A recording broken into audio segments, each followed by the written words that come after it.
morning, everyone. Welcome to this presentation on exploring informal science environments and settings. I'm already looking at the evaluation form and know I'm going to be marked really low in number 4. I kind of misinterpreted this session. I thought we were doing a poster session, so I have my poster over there in the back seats. So I'm pulling it up on the screen, hopefully, and yeah. And then I'm going to just present my poster, but I would have loved a PowerPoint because for me, that's always like a great tool. I can hide behind this and let that be the center of attention, which I love. Can everybody hear me okay? Or I have to put it in my mouth. Okay, you can hear that? All right. So what I'd love to do, and I hope you don't mind, we are a little bit early. I think so. If you don't mind doing a quick turn and talk while I just set up that that poster. I'm sorry? Your bingo signature is signed, right? Mine? Yeah, your bingo signature. Yeah. It was an activity we can do. Return it. Oh. How about this? We'll do 2 different things, but if some of you could just participate, if you could do both, that'd be great. But, all right, do your bingo. That would be great. And then if you could just, even for a minute, exchange with somebody. I have a question. What's that? Oh, I just have to pull it up now, but I'm fine. But thank you. That's very kind. All right, I'm just going to put on my timer. The question I was actually going to bring this up anyway, was what was a high school experience that you had that's memorable to you while you were learning science?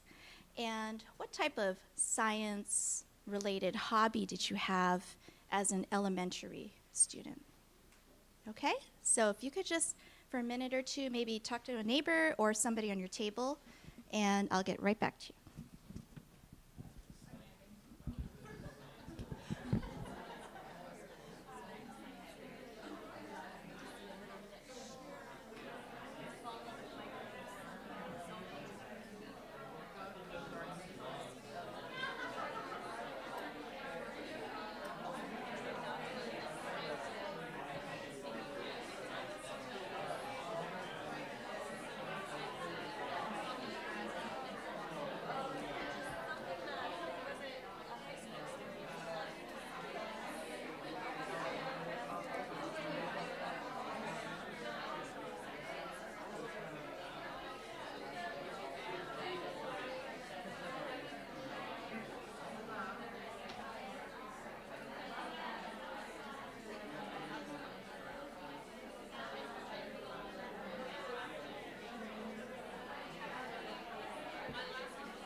I put my timer on, but in case I go over, do you know what time?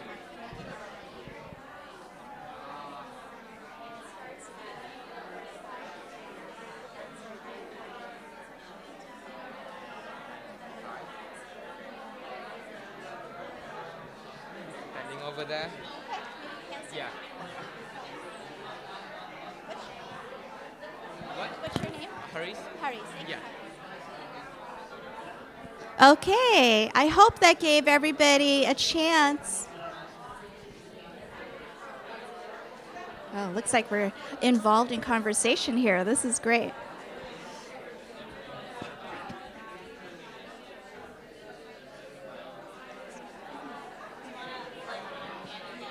Oh yeah, I could do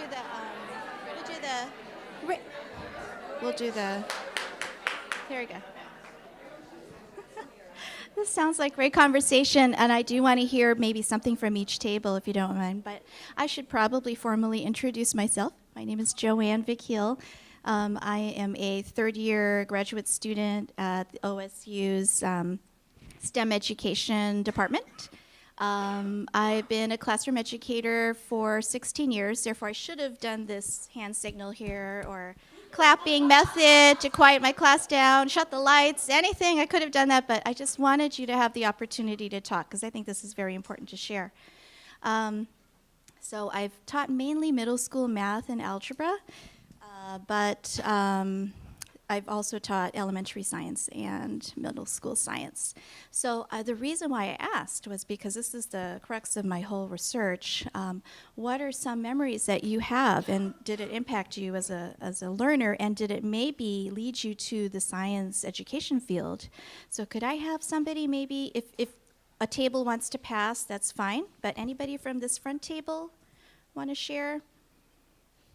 I'll do the 3-second pause. Oh, yes, hi. Well, I didn't really say anything, but I think as a elementary educator of special needs kids, I think the more hands-on and more relatable the topic is to the child, the more they're going to have fun with it, the more they're going to get out of it.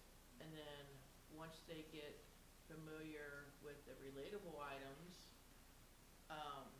being hands-on with them, that's when you would introduce the new things to them, and that makes the exploration more inviting to them. Right. Inviting and meaningful because they've already had some kind of prior knowledge to it. Very good. Thank you. What about the middle table? Yeah? Okay. So right now I'm an informal science educator at a garden in New York, and that is actually traced back to one very specific moment in high school where I walked into my biology class, and our teacher had moved all of the desks, all of the chairs, and she had taped out this big squiggle on the floor, and all of us were like, what the hell is this? And it was the nephron in your kidney, and we had to move through the nephron, and she stopped us at all these different checkpoints, and we had to determine what nutrients get to the board, what's becoming weak, what's happening, and that type of learning really changed my experience. Amazing. Now, was this a singular experience, or did your teacher always have these types of opportunities? Different ones. We had the sodium potassium pump one where it was kind of like Red Rover. That's cool. And that's the big thing about, I mean, that's in the classroom. That's with a teacher who has like a reform-minded spirit, who's willing to, push the tables away.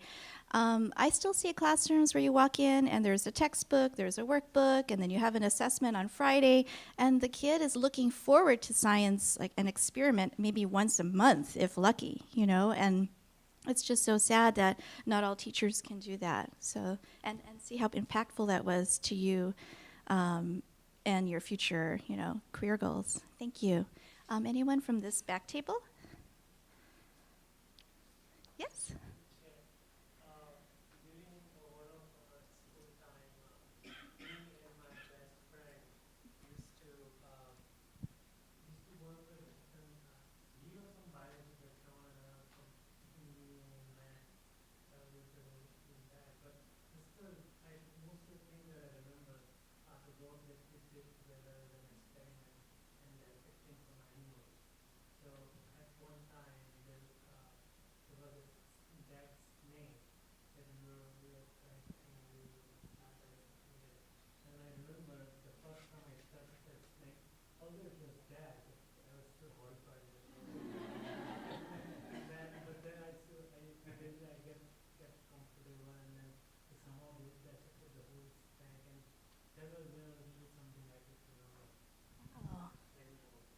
Did it inspire you to learn more about like biology of snakes, or really?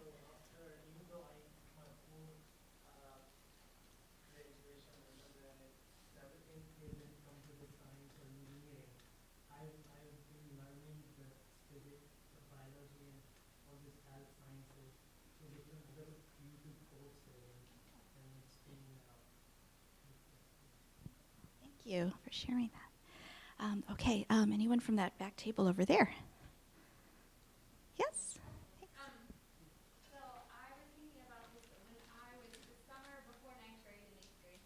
Our earth science teacher, who had been like a great earth science teacher, but he stepped back and gave some of us a summer enrichment program. And so every week we would go out and be hands-on. So one week we would go and collect bats from a barn, or we would go to a cave, or we would go in a creek and kind of do all those kind of things. And so I think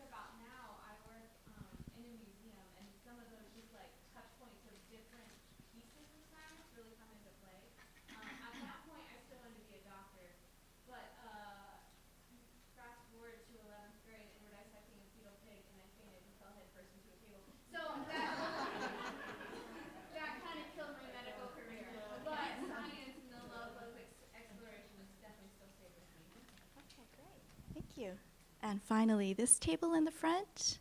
Anyone want to share? You can pass if you want. It's fine. Great. Okay. Well, Braun and Rees had described informal science learning. Actually, that whole term didn't come into play until around 1982, so it's a fairly recent term. And there's just been research in the past 2 decades. Braun and Reed, they had classified informal science learning into 3 different categories. That of actual worlds, kind of like the one you were talking about, where you're going into the ecosystem and exploring it. Presented worlds, where you would visit a botanical garden, a zoo, a museum. And also a virtual world where you might have access to seeing for the first time a desalination plant in a desert area. So these are all different places that are potentially wonderful that we could have the students explore and have access to if we kind of complement it with formal science teaching in the classroom. Let's see, let me pull up my slides now. Uh-oh. Am I going to lose this if I didn't touch it at all? Is anybody? So the NRC, oh, is it up there? Oh, okay. The National Research Council has kind of estimated, thank you so much, has kind of estimated that students spend 14% of their time in school. And as you know, as a former science student, you definitely don't spend 14% of your time learning science, right? And these days, if you're in elementary school, you're pretty lucky if you can have science class 1 or 2 hours a week, with the high stakes of reading, literacy, and math usually placed above that. Okay, it's not coming out. That's all right. We're flexible. Wall laptop.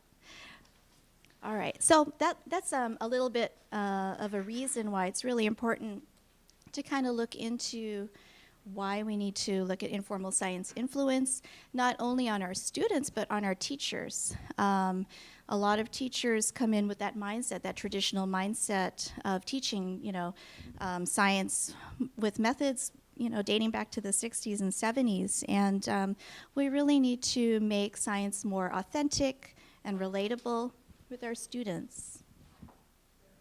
Is there? Yay. Okay. So in my research, I'm hoping to look at a population of undergraduate students, and these are all potential educators. I'll put this down. Okay. So here at OSU, we have a couple of programs where the students are required to do weekly hours of internship at a local informal science setting, like a science museum, and help out with exhibits and help out with students discovering something. Wow, it's already time. Okay. So I hope to look at, their reflective journals for these assignments and pre and post types of survey questions, kind of like the questions that I just asked you as a group. I'm asking the students in a semi-structured type of interview, and then just kind of seeing what themes come about and how their confidence level about the content knowledge of science and how their their pedagogical beliefs change as they have that opportunity to be in this informal science setting. And we're just hoping that, merging these 2 sectors will kind of enhance science education and make students really feel, excited to learn and want to be in science. The National Research Council has these strands they recommend. And one is that, we encourage scientific inquiry and science identity. And we really think that having this partnership between informal and formal science learning will help us. So thank you very much for listening. Any quick questions before the next presenter? Science identity, okay. It's really interesting the way the National Research Council defines it, but I think they said somebody who knows a little bit about science, who uses it, and sometimes contributes to it. Any other questions? Thank you so much for your patience with the slides. Slide.